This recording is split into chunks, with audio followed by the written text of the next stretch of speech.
এবারে রাখিতে মনটা একটু বেশি খারাপ। আমি কাউকেই রাখি পরাতে পারিনি। ছোটোবেলা থেকে প্রতি বছরই রাখি পরিয়ে আসছি। এবছর যেহেতু পরাতে পারলাম না, মনটা তাই বড্ড খারাপ। ছোট ভাই এসেছিল, চকলেট দিয়ে গিয়েছে, তাই মনটা আরও বেশি খারাপ লাগছিল। ও এসে মন খারাপ করছিল যে এবারে আমরা দুই বোন কেউই রাখি পরাইনি, একজনই পরিয়েছে ওকে, ওর দিদি। তাই জন্য ওর মনটা আরও বেশি খারাপ যে একটাই রাখি পরেছি। তার মধ্যে ওর মা বাবা মানে আমার মাসি আর মেসো চলে যাচ্ছে আজকে ব্যাঙ্গালোর।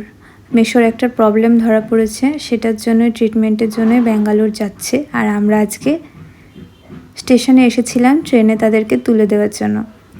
তো প্রথমে একটু সবাই মিলে এক জায়গায় বসেছিলাম ট্রেনটা যতক্ষণ না ছাড়ছে। আর এদিকে দেখো ভাই ওর মা বাবাকে কোনো দিন যেহেতু এতদিন ছেড়ে থাকিনি, চলে যাচ্ছে বলে কান্নাকাটি করছিল। তো যাই হোক, ওকে অনেক বুঝিয়ে ট্রেন ছেড়ে দেবে বলে ট্রেনের বাইরে চলে এলাম। আর ভাইকে দেখো, ওর বাবা মার থেকে ওর বেশি বাবা মাকে নিয়ে চিন্তা। বারবার করে বলছিল একদম চিন্তা করবে না, সাবধানে যাবে, ঠিকমতো খাওয়া দাওয়া করবে, আমাকে নিয়ে টেনশন করবে না, বারবার করে ভালো করে বুঝিয়ে দিচ্ছিল। তো ট্রেন অবশেষে ছেড়ে দিল, চলে যাবে। কাল অবধি ট্রেনে থাকবে, পরশু গিয়ে পৌঁছাবে।